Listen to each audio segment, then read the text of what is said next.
We're Hasani and Danielle Pettiford, and we're a real couple with real problems who almost called it quits. I was very frustrated. I became very disconnected, very jaded and cold. We have 4 children, going on 20 years of marriage, and we practice what we preach. Our mission, to change the way couples relate to one another and teach them the skills needed to improve the quality of their relationships. This is the Couples Academy Show. Well, good morning, everyone. Welcome to the Couples Academy Show. My name is Hasani. Thanks for tuning in. This is the day, just like every day, 5 days a week, where we come and talk about relationship challenges and how to overcome them. People from all over the world tune in to be a part of this conversation, so we thank you for it. We want you to rep your city, state, and country so that we can let the people know who you are and where you're dialing in from. Listen, before we get started, as we always ask you to do, like, share, and subscribe. Let your community know that we are here, because there's so many people who are going through pain and need help and need relief, and that's the service that we provide. We're talking today about the question, how long does the affair recovery process last? That's a question a lot of people have, because they're thinking about what they're going through. They're thinking about what they're dealing with on a daily basis. How long is this going to take? How long is this going to be? That's what we want to delve into today and have a comprehensive unpacking of it, so you know what to expect, how to overcome, and how to begin to heal. We are now just off of the heels of the Last Chance weekend. It was an amazing experience. And sometimes people want to know, well, what happens behind the scenes? Tell me about the preparation. Tell me what happens after the fact. And so we just put together a little snippet to give you insight on what we do every second weekend of the month. That is transformational for couples. So just take a quick look, just some B-roll so you could see kind of what's going on. And then we're going to go into a powerful testimonial of a couple who came this past weekend and has left with a new lease for life, a new passion for the marriage. And we're excited about them. And so if that's you, if you're vacillating back and forth, trying to figure out, should we do it? Listen, it's a no-brainer. Just check it out, and we'll be right back right after this.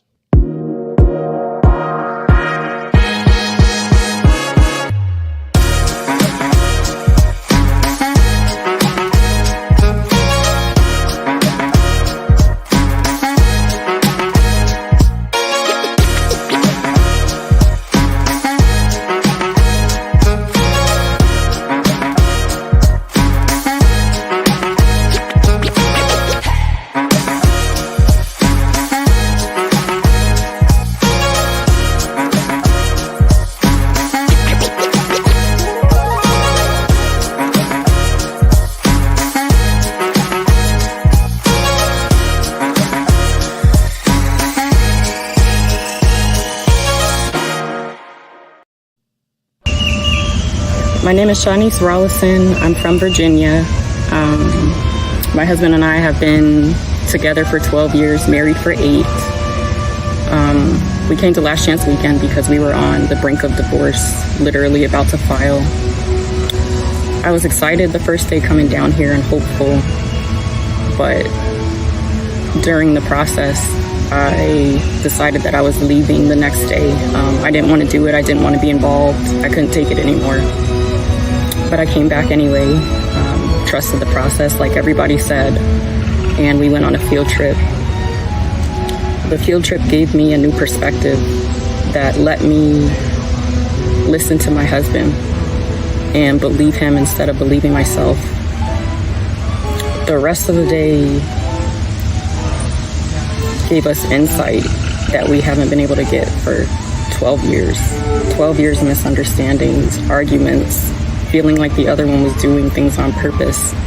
And we left feeling really hopeful and partially restored, but afraid that when we got home, things would go right back to being the same. The third day, today, has been amazing and extremely eye-opening. I love my husband more than I did when I met him. I feel like he feels the same about me, and we're genuinely excited, able to let go of the past and look forward to the future. So for anybody who's thinking about it, if it's worth it, come. it works. It really does. I know all the videos say it. I thought it was corny, but it works. It works, folks. It really, really, really does work. It's one thing for you to hear me say it, but when you hear the experience of other people, it becomes more impactful. Now, we're talking about, how long is this a fair recovery process? It looks very different depending upon what course you take. There are those who do nothing. There are those who do something. And depending upon the something determines how long it will be. There's the traditional weekly, hourly process that you'll do over a duration of time.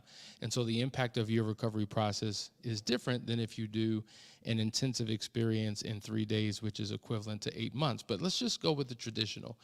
Generally speaking, across the board, it is unanimous that it takes, upwards of 2 years to truly heal and recover from an affair because of the different stages that you go through.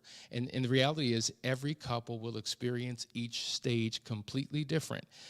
Some will flow and fly through stages. Some will have to park in spaces because they're stuck with some things that they need breakthrough on in order to get to the next stage. So we're going to be talking about that today and what that looks like. Now, many of you are familiar with the term D-Day, right? That's the day of discovery. So for those first 6 weeks, you are on an emotional roller coaster because everything is about the what happened. Like what just happened? We reference some of the most traumatic experiences that we have in our lives that keep us so preoccupied with that experience. It's hard to get beyond it.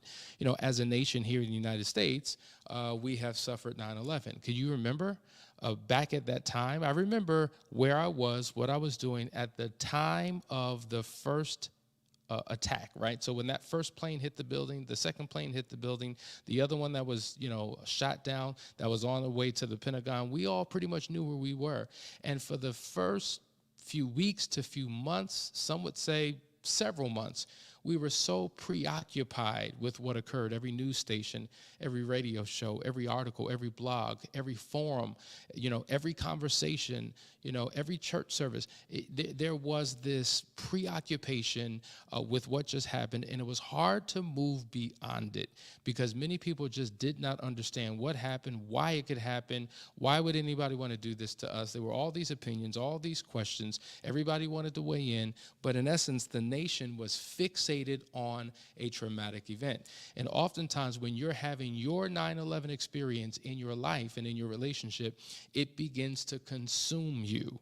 And so it's easy for someone to say, just move on, it happened, pick up the pieces and keep on trucking. That's easy to say unless crisis has come to your front door. And so in this process, you're dealing with a whole lot of questions, countless conversations, usually till the wee hours of the morning. It affects one's ability to sleep, or maybe they're sleeping too much. It affects one's ability to eat. They lose their appetite, or maybe they're eating too much. Their level of stress is on a high. And so these are the things that we go through. And there's this pursuit for truth. And oftentimes there's the rejection or the denial of truth for an incalculable number of reasons. And so what happens is, think about the children of Israel. That trip through the wilderness into Canaan land should have only taken a few weeks, but it took 40 years. They were wandering around in circles for 40 years. And oftentimes in the discovery phase, as we like to call it, since the discovery day, couples are wandering around in circles, right? One is trying to seek more. One is trying to deny the other the truth. They don't want to talk about it for a number of different reasons. They're doing it on their own. It becomes very, very painful. It's a painstaking process of emotional ups and downs, and it seems like there is no end to it, that life cannot get better because you are soaked and saturated in that level of pain. We use this example all the time. When you're taking a trip on a plane, no matter where you're going, the only way that it gets from point A to point B is that there's a radar system in the cockpit. If you get in your car and you're taking a long journey, I don't remember the last time anyone, opened up a map and actually looked at a map and tried to figure out how to get to a destination. No, you have a navigation system in your vehicle. And as long as you put that destination in, it's going to tell you where to go. And you just follow it, right? But when you don't have a navigation system, a radar system, a guide, someone guiding you, a coach, a counselor, and you're attempting to do it on your own, it can take an incredibly long time, and you may wind up in destinations that you never thought that you would go, right? You wind up going down these rabbit holes, and you're not getting any closer to where you want to be.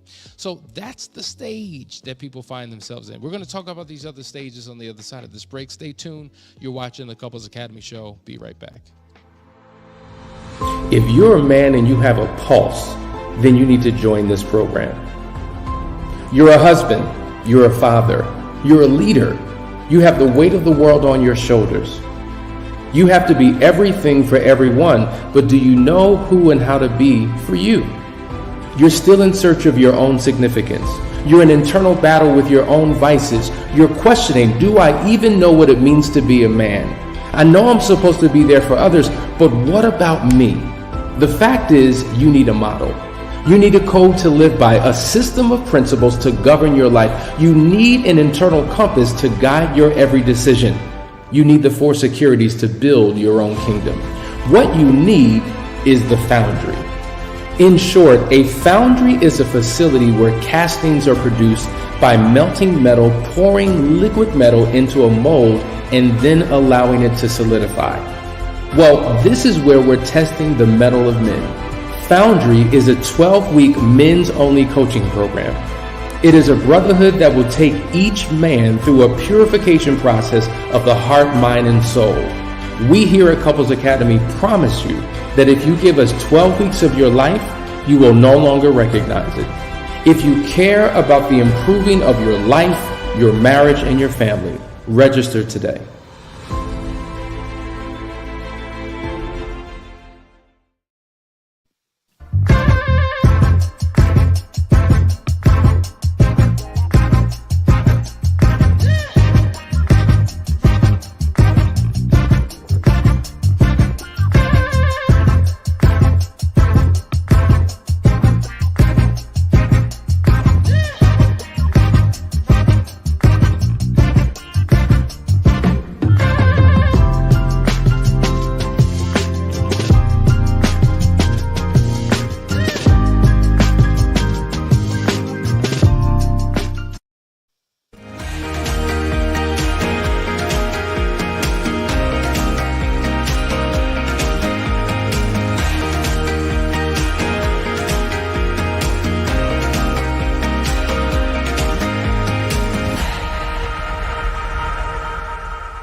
Hey guys, we're back. You're watching the Couples Academy show. We're talking about how long does the affair recovery process take. I want to acknowledge all of those who are tuning in right now. So interesting. I got an Uber the other day, and I had to pick up my vehicle. And the person who picked me up, you know, she's listening to my conversations, my business calls on the phone. And then she was like, I don't mean to be nosy, but you're Couples Academy, right? We follow you. We see you every single day. So I want to give her a shout out. I told her I'd give her a shout out the next time we come on. You just never know who's watching, and we appreciate all of you who tune in and share this experience with us. We thank you for sharing this experience with your community, because there's so many people who are hurting and need this type of help. Okay, so we're talking about the affair recovery process. So the first stage is the discovery phase, and that lasts upwards of about 6 weeks. But then for the next 6 months, you're really in what we would call the reactionary stage, right? That is when you're reacting to what has happened. And in that process, there's a lot of things going on. Number one, you're really seeking to understand the why. Like, fine, we spent some time discussing the what. I'm in shock. I'm in awe. I can't believe it happened. I have to accept the reality that this happened to me, that this happened to us. But now I want a deeper understanding into the why. And I don't feel like our conversations have given me that. I feel like you may know on a surface level what you did, or I keep hearing, I don't know why I did it. And so that leaves me in a space of being stuck. I can't heal. I can't move forward because it's not making rational sense to me. How could you take what we've had all this time and do what you did? We've got to understand the why. And then sometimes the person absolutely does know the why, but it is hard for the betrayed spouse to accept that reason. And so they reject it, they deny it, they throw it back, they say it doesn't make sense. And this is where couples get, into these arguments, and it seems like there's no breakthrough, there's no help, we're not moving forward, we're just going in circles, right? Like the children of Israel, just going in circles. We should be beyond this point by now, but we can't seem to have a breakthrough. But while we're trying to unpack the why, and there's layers to the why, even if on a surface level, there are several layers that you're not even aware of. It also represents a grieving period. Now, think about a person who's lost their life. Right? Your family member, they've lost their life. A close friend, they've lost their life. Or maybe there's been a divorce, as an example, right? Whatever the situation may be, there's a grieving period. Grieving simply means there has been a loss. And so oftentimes when an affair occurs, there's been a loss of the relationship that we once had, or I thought we once had. And so I'm mourning the loss of that. And that's kind of hard to put a time stamp on in terms of how long one should mourn, because everybody mourns differently. Everybody deals with this process differently. However, there are 5 stages of mourning that a person should go through. We're not going to unpack that today. But if you're going through the stages of mourning, then you will get to and get through this stage. If you're not aware of these stages, if you don't fully embrace these stages, then you can be stuck in a mourning phase for quite some time. And even though this particular phase, the reactionary phase, we're looking at about 6 months, for some it could be longer than that. For some it could be much shorter than that. Really, it's all about the human factor. And see, I think that's what it all comes down to. So even though generally across the board, it takes upwards of 2 years to heal from an affair, that's if you're doing the work. It depends upon you, because it may be 6 months to a year for one person.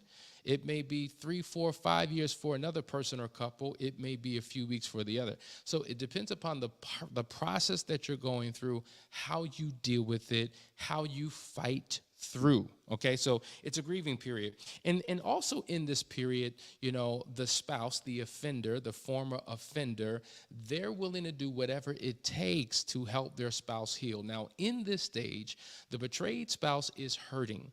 And so in this phase, they're vacillating back and forth. Do I stay? Do I go? I'm not sure yet. I'm still trying to figure it out. And so they're in this space of ambiguity. And until you reach a space of certainty, right, of clarity about what you want, you stay stuck in this fog of confusion. You stay stuck in, I don't know.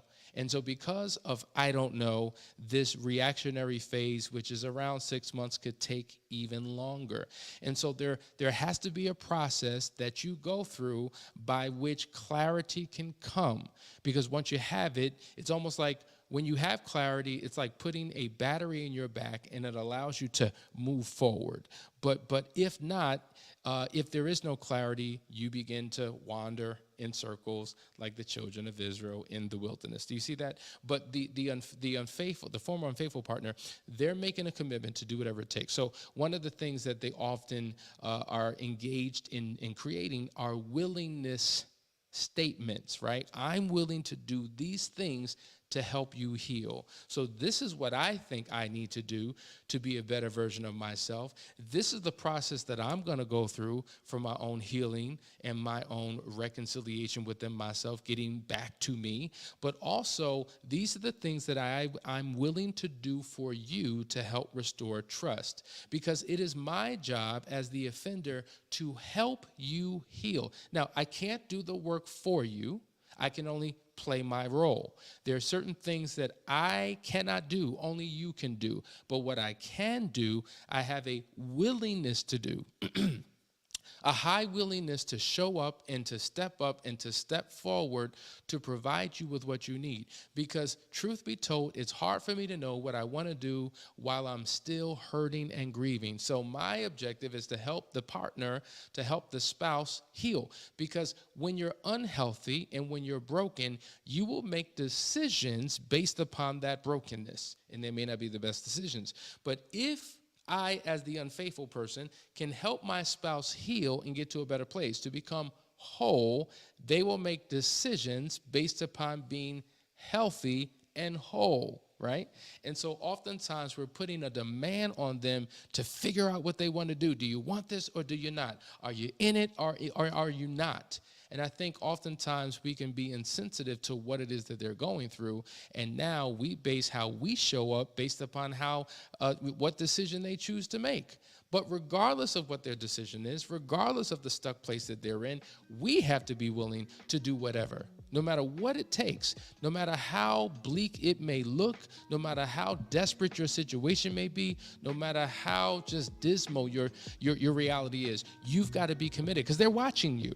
They're watching you. How are you showing up? Are you consistent? Are you willing to do whatever it takes? And if you are, you can get out of this reactionary stage into the next stage. We'll talk about that next stage on the other side of this break. Stay tuned. Listen, Foundry starts tonight. That's why we're showing the video about getting involved. Unearthed starts tonight. It's not too late. You got a couple minutes to get registered for that, but we'll be right back. Stay tuned. To the wives struggling to move forward, I know that you're hurt, filled with doubt, fear, anger, and resentment. I know you're trying to be your best self throughout this recovery process, all while still having to be mom, daughter, sister, friend, and so much more. I know it feels impossible to be there for everyone else when at times your journey feels so isolated and alone. I know that more than once a day, you scream on the inside, I can't take this anymore. I know there are days when you feel like you want to give up and run away. I know you spend too much time sitting in your car parked in the driveway to get your head right so that you can keep moving. I know this feels like a lot of work with no guarantees. And I know you wonder, what happened to me? Who am I? And why am I here? More than you'd like to admit. I know all of this because I once felt the way you do too. It may not be evident by looking around because we all wear our masks, but you're not the only one who feels like you'll never get back to you. That's why I've launched Unearthed.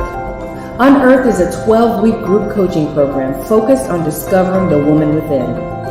Just as the earth hides all kinds of precious stones waiting to be found, buried within every woman are the seeds of wisdom, strength, purpose, and passion waiting to be brought to the light.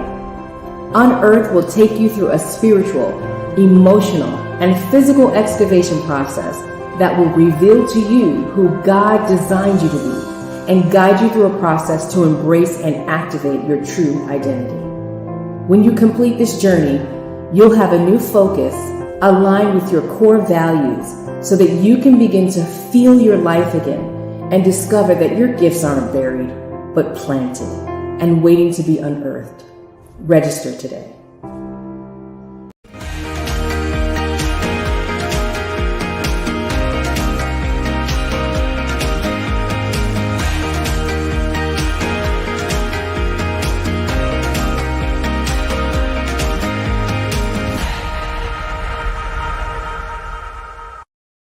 Hey guys, we're back. How long does the affair recovery process last? That's what we're talking about today.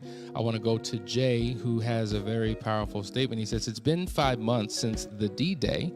My wife has forgiven herself and wants me, I guess this means to forgive her for the affair, but I'm not ready to forgive. Well, 5 months in, just based upon the timeline that we're talking about, you're still in that reactionary phase. And interestingly enough, the next phase after that 6-month period of time is what we call the release stage or release phase, and this is around month 9 through 12. This is when you begin to step into forgiveness, right? Forgiveness and reconciliation.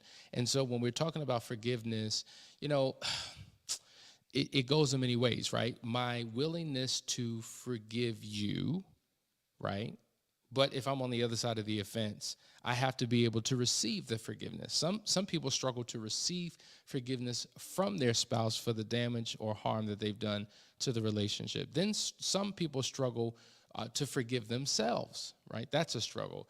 Then some people struggle to believe that God could ever forgive them. So the forgiveness, I mean, it's a serious situation. It's so necessary to fully embrace it because there's so many different types of forgiveness, and I think many of us have, by default, engaged in like a cheap type of forgiveness or a refusal to forgive, or we've attached so many ideas to what forgiveness is that we've made it almost impossible to begin to forgive. But forgiveness is a necessary step in the process because it allows you to get to the other side. Like if you're on Pain Island going through a whole lot of turmoil in your relationship, and you are dealing with unforgiveness and bitterness and resentment, and it's hard to let things go, you stay trapped in that suffering marital pattern. And that's where you remain for quite some time. Or maybe you're not the couple who is very argumentative. You don't go back and forth. Maybe you live life by silence, the silent killer. Maybe you are separated within your own home. It feels like you're living life on your own along with someone else. Maybe you're not in the same bedroom, or maybe you are, but that twin bed feels like a California king because there's so much distance between you. But in essence, a wall is built up, a thick, impenetrable wall. And I fear being vulnerable. I fear opening up. I fear trusting because of what you may do again. And so now our imagination begins to basically craft ideas in our minds of what will be. We have a negative outlook on the possibility of what may happen in the future. And so to prevent those things from happening, we have to protect ourselves. So now we go into a self-preservation mode. So not only do we struggle with forgiveness, and not only do we hold on to the pain, not only do we refuse to let it go, now we're building a huge wall, almost like we live in an igloo, right? And you can't enter in. You can't enter into my heart, into my mind, or my body, right? We completely lock everything off, but yet we remain committed to staying in the marriage. It's just like, well, wait a minute now. If we're going to be in this marriage, why would we choose to have a horrible relationship, right?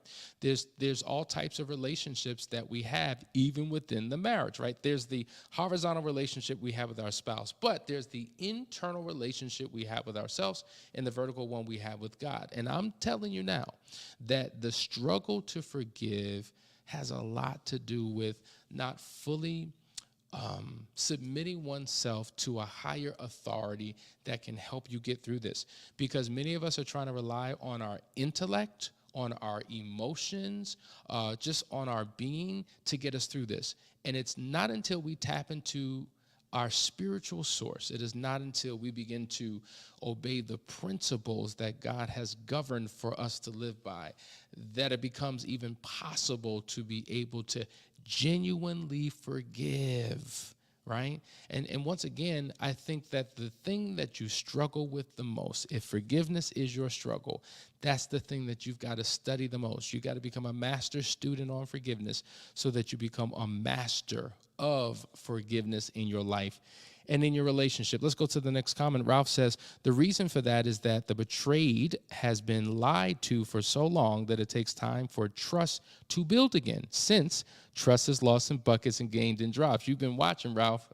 You're one of the loyal ones, and you're absolutely right. The reason why it's hard for me to move forward and I'm stuck in this recovery process is because I don't believe you. Because you have lied and you've done such a good job of it that I don't believe you. And you know what? If you've been lying for years, some would say it's going to take me that long before I begin to trust. Hopefully not. Hopefully not. Because with personal transformation, things could be done in a much shorter period of time. But that's the mentality that I have right now. I don't know what to believe. And in fact, not only do I struggle to believe anything you say, I don't even trust myself anymore. Because how did I allow this to happen? How did I not see it? I was not on my game. I was not on my mark. I thought I had intuition and perception and discernment, and I don't even trust myself anymore. So I certainly don't trust you, and that's what makes it extremely difficult. So that trust building process requires truth, genuineness, authenticity, and no longer lying, because you could tell the truth and continue to lie. But when you tell the truth, coupled with refusing to ever lie again, that's when you reach the sweet spot. All right, here's a question. How many years should it take to get over after 20 years? The discovery process has just now happened. Good God. Wait a minute. An affair happened, and after 20 years, the discovery process is just happening? Sis, you need to reach out to us. Call Couples Academy. We would love to talk with you and guide you through a process, because that is torturous to wait so long. That doesn't have to be your story anymore. That's why we have programs like the Last Chance Weekend, Foundry on Earth. That's why we have these things to give you the healing and the relief that you need. Listen, we're going to have to continue this conversation into tomorrow. It's getting good. Love you. See you tomorrow. Take care.